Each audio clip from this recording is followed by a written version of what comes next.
సామెతల గ్రంథం 23వ అధ్యాయం. ఈ అధ్యాయంలో వివిధమైన అంశాలు ఆజ్ఞారూపకంగా మనకు బోధించబడ్డాయి. ఈ అధ్యాయంలో సామెతల కంటే ఆజ్ఞలే ఎక్కువ ఉన్నాయి. ఒక యువకుడు జ్ఞాన కళాశాలలో, విశ్వవిద్యాలయంలో పట్టభద్రుడు కాబోతున్నాడు. అతనికి జ్ఞానోపదేశం ఎంతో అవసరం.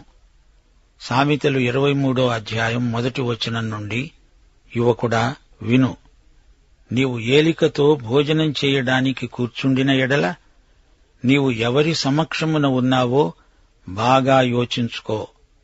నీవు తిండిపోతువైన ఎడల నీ గొంతుకు కత్తి పెట్టుకో. అనగా తిండిపోతువు కావద్దు, ఆబగా తినవద్దు, మితంగా ఉండు. మళ్లీ తిండి దొరకదేమో అని విపరీతంగా హద్దుమీరి తింటే నీ గొంతు నీవు కోసుకున్నట్లే. అతని రుచిగల పదార్థాలను ఆశించవద్దు, అవి మోసపుచ్చే ఆహారాలు. రుచి మోసపుచ్చుతుంది. ఆకలి తీరిన తరువాత కూడా రుచి కోసమని తిని మనిషి జబ్బు పడతాడు. జిహ్వా చాపల్యం గొప్ప శోధన. 4వ వచనం, ఐశ్వర్యం పొందటానికి ప్రయాసపడవద్దు. నీకు అట్టి అభిప్రాయం కలిగితే దానిని విడిచిపెట్టు. నీవు దానిమీద దృష్టి నిలిపిన తోడనే అది కాస్తా ఉండదు, మాయమైపోతుంది. నిశ్చయముగా అది రెక్కలు ధరించి ఎగిరిపోతుంది. పక్షిరాజు ఆకాశానికి ఎగిరిపోవునట్లు అది ఎగిరిపోతుంది. తిండిపోతుతనంలాగే ధనాపేక్ష కూడా పాపం. ఇది సర్వసాధారణమైన పాపం. డబ్బు అంటే కొందరికి విపరీతమైన వాంఛ. అలాగే భోజన ప్రియులు కూడా ఎందరో ఉన్నారు. పశువులు మేస్తాయి, మనుష్యులు ప్రశాంతంగా ఆహారం పుచ్చుకుంటారు, దేవునికి కృతజ్ఞత చెప్తారు. డబ్బు నీ యజమాని కాకూడదు. డబ్బు ఈ రోజున ఉంటుంది, రేపు ఎగిరిపోతుంది. జీవితానికి పరమార్థం డబ్బు కాదు. డబ్బుకు అంత ప్రాముఖ్యం ఇవ్వకూడదు. డబ్బు నీ దేవుడు కాకూడదు. ధనవంతుడవటంలో తప్పేమీ లేదు, కాని డబ్బుతో నీ హృదయం నిండిపోకూడదు. కొందరు విగ్రహాలను ఆరాధించరు గాని ధనాపేక్షతో నిండిపోయి ఉన్నారు.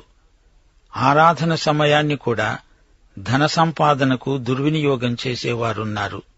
సామెతల గ్రంథం ఈ విషయమై విశ్వాసులకు హెచ్చరిక చేస్తున్నది. నీ ధనం అకస్మాత్తుగా ఎగిరిపోతుంది, జాగ్రత్త. 6వ వచనం, ఎదుటివాని మేలు ఓర్చలేని వానితో కలిసి భోజనం చేయవద్దు.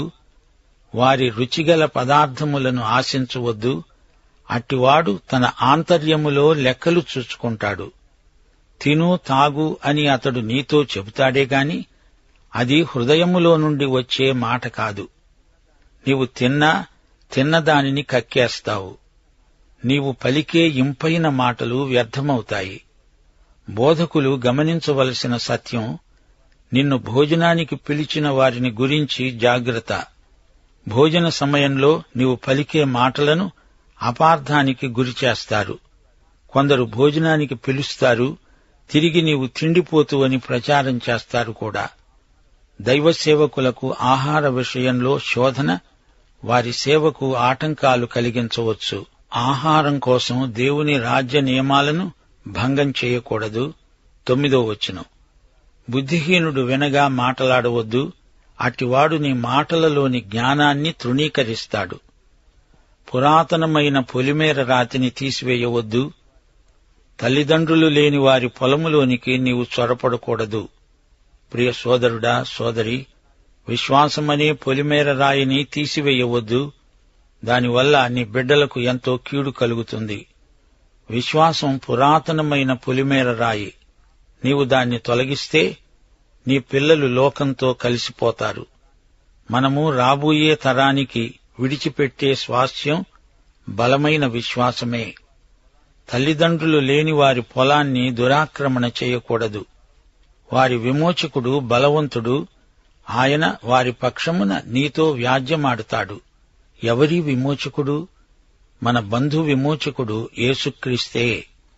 దీనుల పక్షాన ఆయన నిలువబడతాడు. ఉపదేశము మీద మనస్సు పెట్టు, తెలివిగల మాటలకు చెవియొగ్గు. ఉపదేశం నీ విధేయతను కోరుతుంది. దేవుని ఉపదేశం నీ జీవమునకు భక్తికి ఆధారం. జ్ఞానోపదేశాన్ని నిర్లక్ష్యం చేయకూడదు. 13వ వచనం. నీ బాలురను శిక్షించడం మానుకోవద్దు. బెత్తముతో వాణ్ణి కొడితే అతడేమీ చావడు.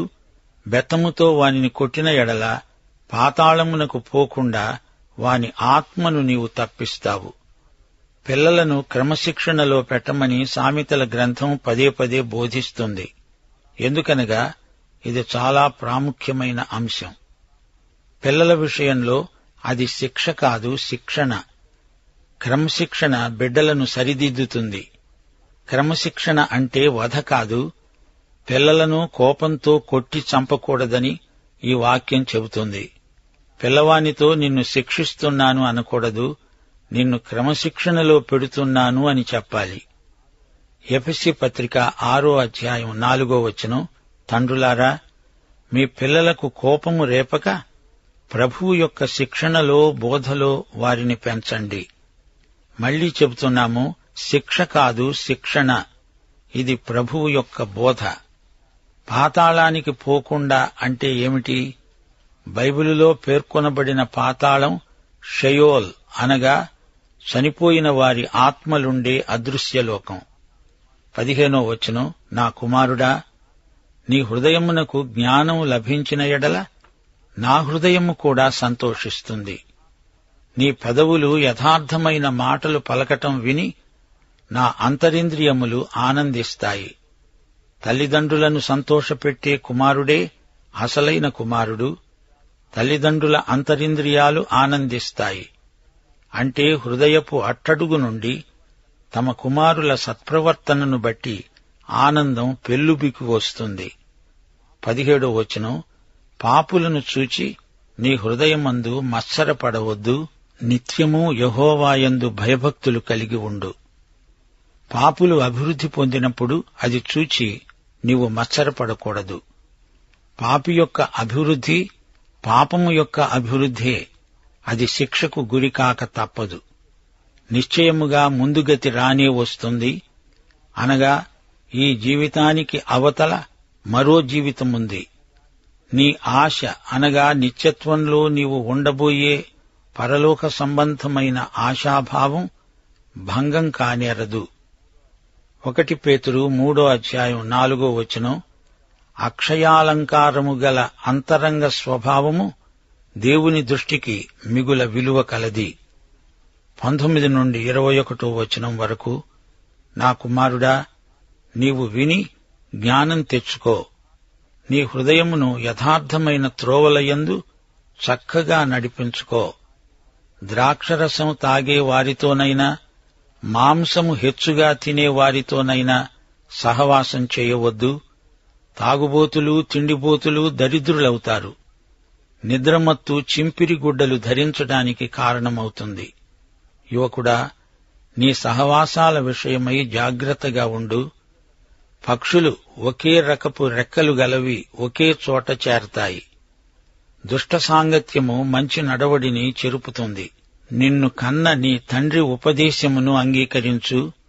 నీ తల్లి ముదిమియందు ఆమెను నిర్లక్ష్యం చేయవద్దు. యువకుడా, నీ తల్లిదండ్రులు ముసలివారయ్యారు. నీ తల్లిదండ్రులను నీవు సన్మానించాలి. ఈ రోజున తరాల మధ్య అంతరాలు ఎక్కువవుతున్నట్లు కనబడుతోంది. అబ్షాలోముకు తన తండ్రి అయిన దావీదు మీద ప్రేమ లేదు. అతడు తండ్రిని సన్మానించినవాడు కాడు. అందుకే అంత చిన్న వయస్సులో అలా ప్రాణాలు కోల్పోయాడు. తండ్రి కంటే నేనే తెలివైన వాణ్ణి అని ఏ కుమారుడు అనుకోకూడదు. 23వ వచనం. సత్యమును అమ్మివేయక దాన్ని కొని ఉంచుకో. జ్ఞానమును ఉపదేశమును వివేకమును కొని ఉంచుకో. ఈ రోజున మనము జ్ఞానమును కొననక్కర్లేదు. యెషయా 55వ అధ్యాయం 1వ వచనం. దప్పికొనిన వారలారా, నీళ్ల వద్దకు రండి. రూకలు లేని వారలారా, మీరు వచ్చి కొని భోజనం చెయ్యండి. రండి. రూకలు లేకపోయినా ఏమీ ఇవ్వకుండానే ద్రాక్షరసమును పాలను కొనండి. యేసుక్రీస్తు మనకు సత్యము జ్ఞానము వివేకము అయి ఉన్నాడు. ఒక పరిసయ్య యువకుడు, అనగా సౌలు, ఆ తరువాత అపొస్తలుడైన పౌలు అయ్యాడు. అతడు అంటున్నాడు, 1 కొరింథీ 1:31 దేవుని మూలముగా యేసుక్రీస్తే మనకు జ్ఞానము, నీతి, పరిశుద్ధత, విమోచనము అయ్యాడు. 24 నీతిమంతుని తండ్రికి అధిక సంతోషం కలుగుతుంది. జ్ఞానము గలవాణ్ణి కన్నవాడు వాని వలన ఆనందం పొందుతాడు. నీ తల్లిదండ్రులను నీవు సంతోషపెట్టాలి, నిన్ను కన్న తల్లిని ఆనందపరచాలి. 26 నా కుమారుడా, నీ హృదయమును నాకియ్యి, నా మార్గములు నీ కన్నులకు ఇంపుగా ఉండనియ్యి. నీ హృదయం యేసు ప్రభువుకు కావాలి. ఇది క్రైస్తవ యువకునికి చెప్పబడిన మాట. నా కుమారుడా అని పిలిచి మరీ చెప్తున్నాడు. అతని హృదయం మారింది. దేవుడతనికి కొత్త హృదయం ఇచ్చాడు. అతనికి కొత్త స్వభావం వచ్చింది. అతడు తిరిగి జన్మించిన యువకుడు గనుక అతని హృదయం తనకు కావాలని యేసు ప్రభువు అడుగుతున్నాడు. యువకుడా, నా వద్దకు రా, నిన్ను నీవు సజీవయాగముగా నాకు సమర్పించుకో. నీవు నన్ను ప్రేమిస్తే నా ఆజ్ఞలను గైకొంటావు. యేసుక్రీస్తు యొక్క రక్తము చేత విమోచింపబడిన వారు మాత్రమే తమ హృదయాన్ని ప్రభువుకు ఇవ్వగలరు. రక్షించబడిన యువకుడా, ఈ క్షణమే నీ హృదయాన్ని ప్రభువుకు ఇవ్వవలసిందిగా దేవుని వాత్సల్యాన్ని బట్టి నిన్ను బ్రతిమలాడుకుంటున్నాము. 27 వేశ్య లోతైన గొయ్యి, పరస్త్రీ ఇరుకైన గుంట. దోచుకునేవాడు పొంచి ఉన్నట్లు అది పొంచి ఉంటుంది. అది బహుమందిని విశ్వాసఘాతకులనుగా చేస్తుంది. ఆదికాండంలో యూదా ఏమి చేశాడో మీకు జ్ఞాపకం ఉందా? అతడు ఒక వేశ్య వద్దకు వెళ్లాడు. అదొక విషాదగాథ. సంసోను ఏమి చేశాడు? అతడు దెలీలాను మోహించాడు. వీరిద్దరూ ఈ రోజున ఇక్కడుంటే ఇదే వచనం చెప్పి ఉండేవారు. వేశ్య లోతైన గొయ్యి, ఇరుకైన గుంట, అది మమ్ములను విశ్వాసఘాతకులనుగా చేసింది. 29-30 ఎవరికి శ్రమ, ఎవరికి దుఃఖం, ఎవరికి జగడములు, ఎవరికి చింత, ఎవరికి హేతువులేని గాయాలు, ఎవరికి మందదృష్టి. ద్రాక్షరసముతో ప్రొద్దుపుచ్చేవారికే గదా, కలిపిన ద్రాక్షరసము రుచి చూడడానికి చేరేవారికే గదా. తాగుబోతుతనం ఎంత ఘోరమైనదో ఇక్కడ తేటగా చెప్పబడింది. స్త్రీ వ్యామోహం, మద్యపానం, ఈ రెండూ యువకులను నాశనం చేస్తాయి. ద్రాక్షరసము మిక్కిలి ఎర్రబడగా, గిన్నెలో తళతళలాడుతూ ఉండగా, తాగటానికి రుచిగా ఉండగా దానివైపు చూడకు. పిమ్మట అది సర్పము వలె కరుస్తుంది, కట్లపాము వలె కాటువేస్తుంది. విపరీతమైనవి నీ కన్నులకు కనపడతాయి. నీవు వెర్రి మాటలు పలుకుతావు. నీవు నడి సముద్రమున పండుకున్న వాని వలె ఉంటావు. ఓడ కొయ్య చివర పండుకున్న వాని వలె ఉంటావు. నన్ను కొట్టినా నాకు నొప్పి కలుగలేదు, నా మీద దెబ్బలు పడినా నాకు తెలియలేదు. నేనెప్పుడు నిద్ర మేల్కొంటాను, మరల దాన్ని వెతుకుతాను అని నీవనుకుంటావు. మద్యపానం ఎలాంటి దుష్ఫలితాలనిస్తుందో ఇంతవరకు విన్నారు.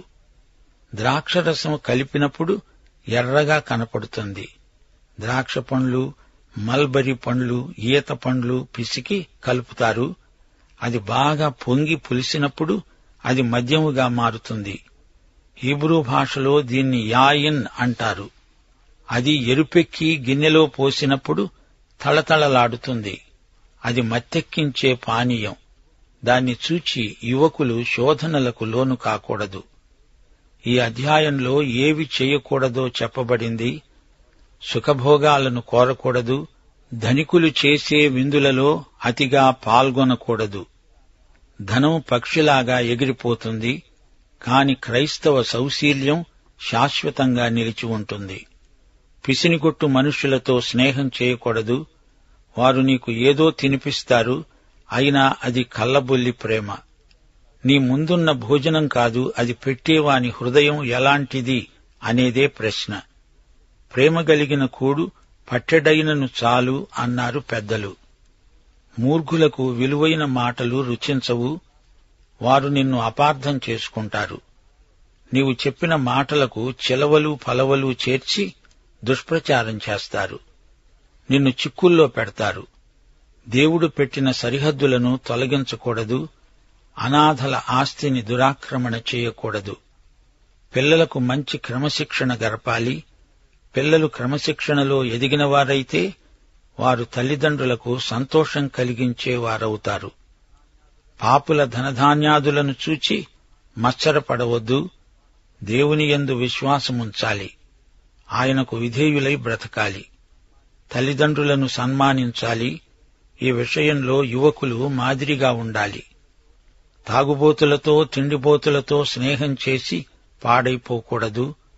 మత్తు కలిగించే పానీయాలను చూచి శోధించబడకూడదు. సత్యాన్ని అమ్మకూడదు, అది కొనాలి. అనగా సత్యం కోసం జీవించడానికి వెల చెల్లించవలసి ఉంటుంది. సత్యాన్ని పోగొట్టుకోకూడదు, సంపాదించుకోవాలి. లోతు సత్యాన్ని అమ్ముకున్నాడు, సొదొములో జీవించడానికి సత్యాన్ని అమ్ముకున్నాడు. ఏశావు ఒక్క పూట కూటి కోసం సత్యాన్ని అమ్ముకున్నాడు. సౌలురాజు ప్రజల మద్దతు కోసం సత్యాన్ని తెగనమ్ముకున్నాడు. అలాగే పిలాతు కూడా ప్రజలను తృప్తిపరచడానికి సత్యాన్ని అమ్ముకున్నాడు. ఇస్కరియోతు యూదా 30 వెండి రూకలకు సత్యస్వరూపి అయిన యేసునే అమ్మాడు. సత్యాన్ని మనకు కొనిపెట్టినవాడు యేసు ప్రభు. దానికోసం ఆయన గొప్ప వెల చెల్లించాడు. శిలువ మీద తన ప్రాణాన్ని అర్పించాడు. ఈ అధ్యాయంలో తాగుబోతులను గద్దించటం జరిగింది. దాని ద్వారా దరిద్రం ప్రాప్తిస్తుంది. మద్యపానం ఆనందాన్ని కాదు, విషాదాన్ని తెచ్చిపెడుతుంది.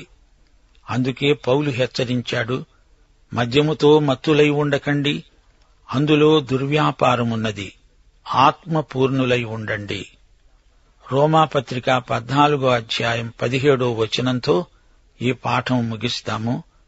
దేవుని రాజ్యము భోజనమును పానమును కాదుగాని నీతి, సమాధానము, పరిశుద్ధాత్మయందలి ఆనందము అయి ఉన్నది.